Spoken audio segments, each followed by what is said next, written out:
terkait dengan tindak lanjut tahapan rekrutmen PPS, KPU Balikpapan saat ini sudah mengumumkan nama-nama yang sudah lolos di tes wawancara. Tentu saja ketika sudah diumumkan, maka bagian dari pengumuman itu juga diminta kepada seluruh warga Balikpapan untuk memberikan masukan dan tanggapan terkait dengan nama-nama yang kita umumkan.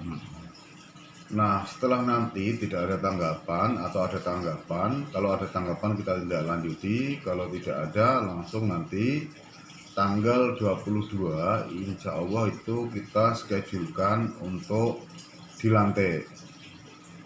Nah, pelantikan inilah yang sekarang lagi dibahas secara nasional karena terkait dengan mewabahnya virus corona. Sebagaimana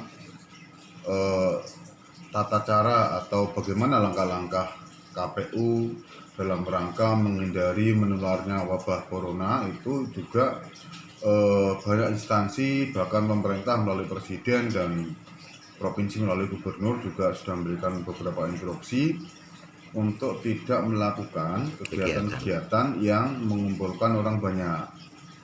Sementara pelantikan PPS itu yang mengumpulkan orang banyak karena dari 34 kelurahan, masing-masing kelurahan ada 3, itu berarti ada 102 orang yang kita kumpulkan untuk dilantik.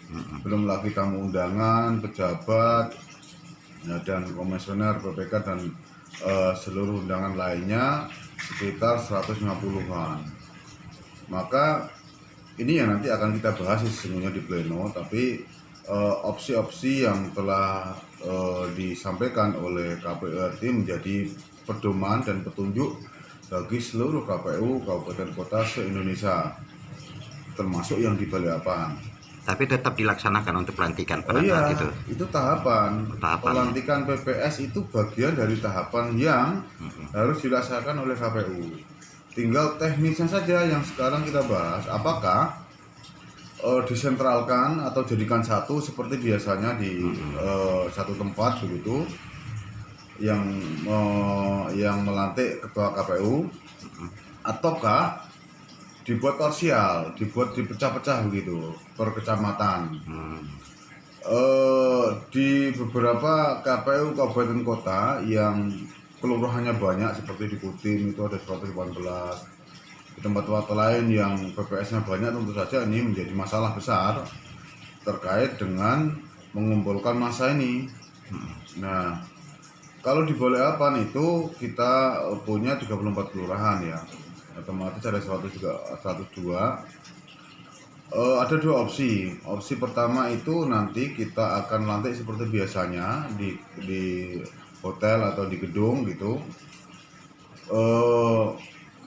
Kalau nanti ternyata sampai tanggal 22 ini kondisinya memburuk terkait dengan menyebarnya virus corona, maka opsi yang kedua adalah kita akan kumpulkan per kecamatan. Misalnya kecamatan utara kita fokuskan di satu tempat, kemudian ngumpul ya, dan seterusnya gitu. Nanti yang melantik tetap KPU, tapi otomatis ya 5-5-nya bergerak sesuai dengan korwilnya begitu. Itulah opsi-opsi yang nanti kita akan siapkan terkait dengan antisipasi merebaknya virus corona. Ketua, tadi kan ada sempat Ketua katakan bahwa tanggapan dari masyarakat itu apa maksudnya? Ya, nama-nama yang kita umumkan di media itu barangkali ada nama yang oleh masyarakat ini dianggap tidak netral misalnya begitu. Karena netralitas penyelenggara bagi KPU itu harga mati. Tentu saja masukan ini secara tertulis disertai dengan identitas dan dokumen. Misalnya dia pernah menjadi tim kampanye, misalnya kan dokumennya mana?